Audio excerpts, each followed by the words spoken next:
Hello dear all students, अस्सलाम वालेकुम। जैसे कि आज हमारा लेक्चर नंबर 7 है फर्स्ट चैप्टर का, और आज हम पढ़ेंगे लिमिटिंग रिएक्टेंट। ठीक है, तो आइए हम स्टार्ट करते हैं। फ़र्स्ट ऑफ़ ऑल हम डेफिनेशन देखते हैं।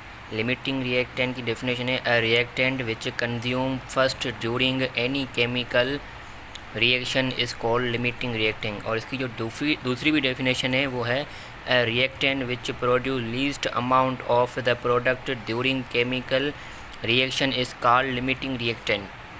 अब फर्स्ट जो डेफिनेशन का मतलब जो पहले ख़त्म हो जाए, केमिकल रिएक्शन से पहले, ड्यूरिंग केमिकल रिएक्शन में जो पहले ख़त्म हो जाए उसको हम लिमिटिंग रिएक्टेंट कहते हैं।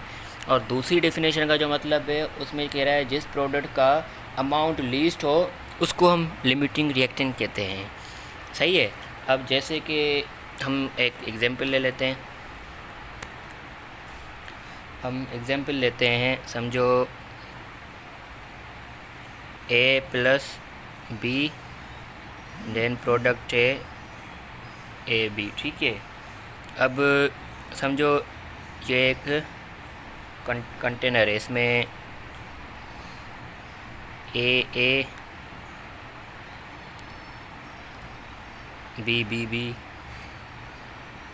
नहीं, मतलब समझो ये सारे ए ही हैं। ठीक है, ये सारे ए हैं और इसमें बी है।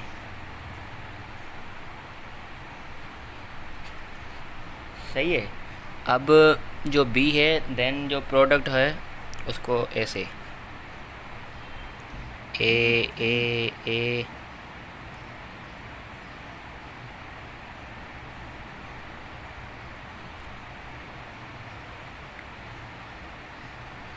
अब देखो, ये करेगा इससे रिएक्शन, ये करेगा इससे, ये करेगा इससे, ये करेगा इससे।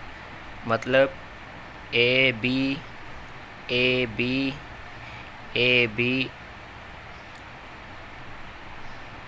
ए बी। सही है। अब जो बचता है वो कितने, एक बी, दूसरा बी और दो बी बचते हैं। सही है। अब पहले कौन सा ख़त्म हो गया, ए ख़त्म हो गया, तो दिस इज़ लिमिटिंग रिएक्टेंट। ठीक है। आई नो इस कॉन्सेप्ट से आपको समझ आ गया होगा। अब हम इसकी एक दो प्रॉब्लम देख लेते हैं, उससे तो आपको अंदाज़ा भी क्लियर हो जाएगा कि आखिर इसका मसला क्या है।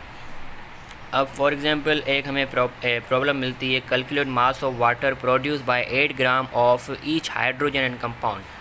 अब फर्स्ट ऑफ ऑल हमें तो इसकी लिमिटिंग रिएक्टेंट निकालनी है। ठीक है, तो हमें ये कैसे पता चले कि इसमें से लिमिटिंग रिएक्टेंट कौन सा है।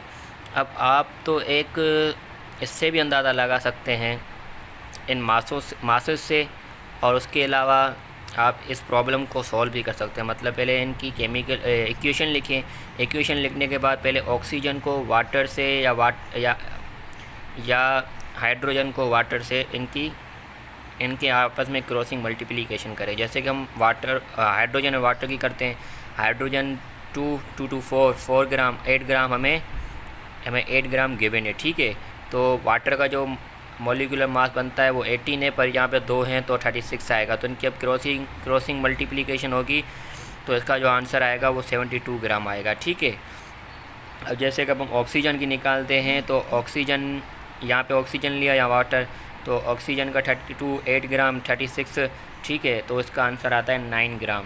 मतलब ये जो है ये लिमिटिंग रिएक्टेंट है ऑक्सीजन। ठीक है, क्योंकि ये पहले ही कंज्यूम हुआ है, क्योंकि अब इसका मास ज़्यादा है, तो समझो ये लिमिटिंग रिएक्टेंट नहीं है। मतलब आपको इन दो ऐसे डिफरेंट दिए गए हों तो उसमें जिसका कम मास हो ना, तो समझो वो ही लिमिटिंग रिएक्टेंट है। अब दूसरी प्रॉब्लम देख लेते हैं। दूसरी प्रॉब्लम है calculate mass of carbon dioxide produce by 8 gram each methane और ऑक्सीजन। ठीक है, तो मीथेन एंड ऑक्सीजन, अब यहाँ पे 16 ग्राम है, यहाँ पे 8 ग्राम। 16 मीथेन का है, 8 ग्राम जो हमें गिवन है। 64 ऑक्सीजन का है, जो 8 ग्राम हमें गिवन है ऑक्सीजन का। यहाँ पे 44 ग्राम है। ठीक है। अब यहाँ पे जो हम करते हैं ये हम ऑक्सीजन का करते हैं। ठीक है, तो ऑक्सीजन में 64 multiply m, crossing. Then 44 multiply 8 64, अब यहाँ जाएगा तो डिवाइड हो जाएगा तो 5.5 ग्राम आएगा। अब हम इसका इससे करवाएंगे तो 22.2 ग्राम आएगा। तो मतलब समझें ये जो ऑक्सीजन है ये लिमिटिंग रिएक्टेंट है। ठीक है, आई विश आपको इतने, अब इसमें तो काफ़ी कॉन्सेप्ट क्लियर हो गया होगा कि लिमिटिंग रिएक्टेंट के प्रॉब्लम हमें कैसे सॉल्व करने हैं। अब एक हम परसेंटेज यील्ड का टॉपिक देख लेते हैं। परसेंटेज यील्ड मतलब इसका जो फॉर्मूला है, percentage yield is equal to actual practical yield is equal to upon theoretical yield multiply 100। अब इसमें हम एक क्वेश्चन देखते हैं। 15 gram of lime and upon heating gives 11 gram of carbon dioxide, calculate percent yield. अब इनकी हमें परसेंटेज यील्ड निकालनी। अब जो इसमें थ्योरेटिकल जो हमें चाहिए उसको, वो तो हमें स्टोइचियोमेट्री की तरह निकालना पड़ेगा परसेंटेज यील्ड में, मतलब स्टोइचियोमेट्री की इसकी तरह। इसकी क्रॉस मल्टीप्लिकेशन करेंगे तो थ्योरेटिकल वैल्यू जो आएगी हमारे पास 22 ग्राम आएगी। सही है, एक्चुअल यील्ड तो हमें तो गिवन होती है, ये याद रखना। एक्चुअल जो वैल्यू है वो थ्योरेटिकल यील्ड से कम वैल्यू होगी। सही है, तो इन दोनों की वैल्यू को लिख के देन मल्टीप्लाई 100 से करेंगे तो 15% होगी। ठीक है, तो आई विश आज जो आपका लिमिटिंग रिएक्टेंट का टॉपिक है, आई विश आपको क्लियर होगा। और thank you so much for daily basis watching my YouTube lectures, and I wish आप मेरे लेक्चर्स आगे शेयर भी करेंगे और मेरे चैनल को सब्सक्राइब भी करेंगे। And thank you so much. Allah.